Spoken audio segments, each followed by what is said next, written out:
Bertempat di Tristar Kuliner Institute Jalan Raya Jembur Sari 234 Surabaya, sebanyak 25 peserta mengikuti one day training dan workshop menjadi juragan bakso.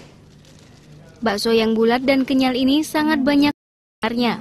Saat ini jenis bakso semakin variatif. Selain bakso daging sapi, bakso udang, bakso kepiting, bakso ikan, bakso cumi, dan bakso ayam, penambahan bahan-bahan ini menjadi bakso lebih bergizi dan sehat.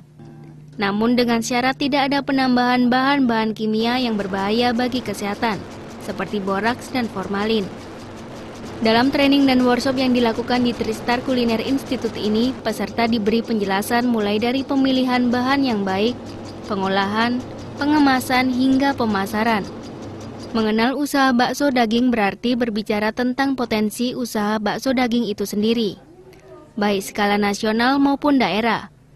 Peluang usaha bakso secara garis besar dibedakan atas dua hal, yaitu usaha bakso daging siap saji dari tingkat gerobak, warung, sampai resto, yakni dengan menjual bakso kuah siap saji. Yang kedua adalah bakso daging dalam bentuk kemasan dan curah, yang digunakan untuk kebutuhan pasar non siap saji. Kalau ukurannya sehat kan, ukuran sehat biasanya itu kan lebih mengarah pada manfaat ya. Mungkin yang bakso tanpa lemak itu sehat. Tapi kalau kita kembali kepada ini pada levelnya masih di tingkat aman, karena kita lihat segmentasi pasarnya, kita sesuaikan. Jadi kita mencoba untuk menggunakan bahan-bahan yang ada di tengah keterbatasan bahan baku daging itu kan, kalau yang bermutu tinggi yang kayak tanpa lemak itu kan mahal. Sementara sekarang kan terjadi banyak krisis gitu loh. Untuk segmen yang menengah bawah pasti daya belinya akan turun. Dalam workshopnya, Yuyun juga menjelaskan tentang teknik emulasi, yaitu cara membuat adonan dengan mengikat lemak, minyak, dan air, sehingga tidak terpisah. Untuk aplikasi adonan bakso daging agar lebih murah bisa menambah lemak sapi atau minyak. Harga daging sapi atau tetelan biasanya lebih murah. Untuk membuat emulasi yang baik diperlukan emulsifer untuk mengikat lemak dan air. Agar hasilnya bagus harus menggunakan mesin mixer yang memiliki pisau dan berkecepatan tinggi. Peserta yang mengikuti one day training dan workshop menjadi juragan bakso di Tristar Kuliner Institute ini ada yang masih awam, dan ada yang sudah berjualan bakso seperti Sutikno.